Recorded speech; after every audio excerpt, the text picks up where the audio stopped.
байцгаана уу? Ерөнхий боловсролын сургуулийн Намтмайхан сургуулийн химийн багш нар мандах байна. За 11-р ангид сурагчдад зориулаад багш нь өнөөдөр молекул хоорондын хүч гэсэн хичээлийг тайлбарлах болно. За маш товчхон тайлбарлана. За тэгэхээр молекул хоорондын хүч гэдэг маань бол бидний сайн мэддэг химийн холбооны бас нэг төрөл нь байгаа. За дотор коvalенттэй холбооны төрөл байгаа.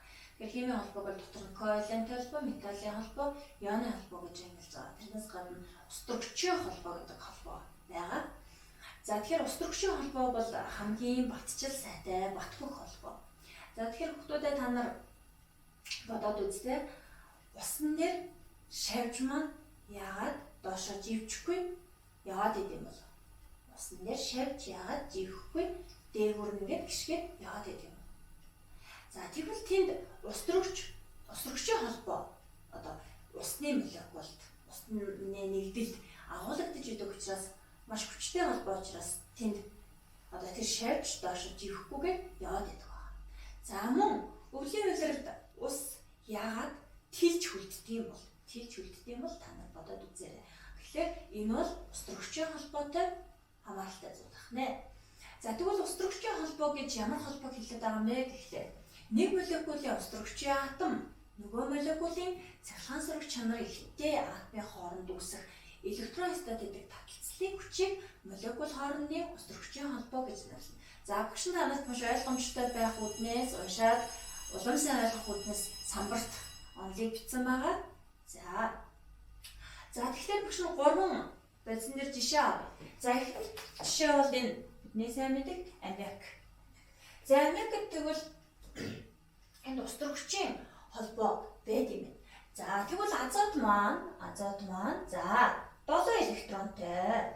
Багш нь та нар электрон бүтцийг нэгээд үзээрэй. Азот маань 7 электронтой.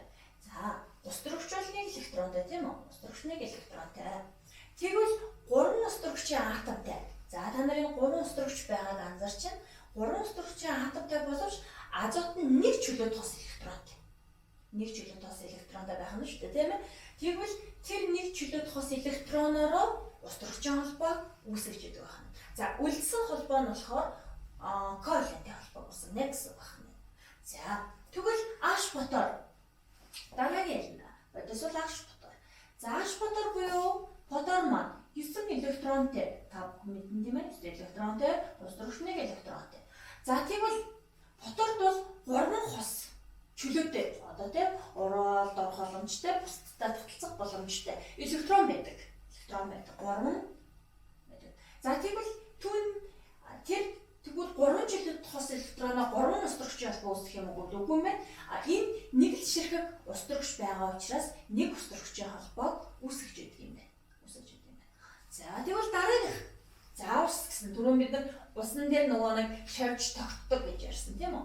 Тэгвэл хүчилтөрөгч маань 2 чөлөөт хос электронтой. За хүчилтөрөгч өөрөө бол 6 электронтой. 6 электронтой, устөрөгч 1 электронтой. За 6 электрон 2 чөлөөт хос электронтой байдаг. За 2 чөлөөт хос электроноороо 2 устөрөгчийн холбоо үүсгэдэг. Яагаад гэвэл энэ 2 ширхэг устөрөгч байгаа учраас 2 устөрөгчийн холбоо үүсгэж яадаг юм байна. Тэгэхээр энд за энэ 3 байцын хувьд яг яг адилхан гурван коvalенттэй холбоо үүсгэж байгаа. Коvalенттэй холбоог үүсгэхээр хамт давхар тэнд маяг устөрөгчийн холбоо үүсгэж байдаг байна. За тэгвэл яагаад энэ нэгдлүүд батчил сайтай, бат бүгшин чанартай байдаг юм бэ гэхээр устөрөгчийн холбоотой байх нэ. За та нарт багш нь маш сонирхолтой зүйлийг хийж байгаа. Та нар гэртээ туршиж үзээрэй. За 5 мл. За багшны бичээд өгчээ. 5 мл та нар ус арай. За 5 мл спирт буюу бидний нэрлэж заашнаар цэнгэр спирт. Энэ цэнгэр спирт хаана байна нэмэр гэхээр эмийн санд байгаа зарим айлуудад бас гэртэн байдаг тийм ээ. Спиртийг аваад хооронд нь нэмээд үзээрэй.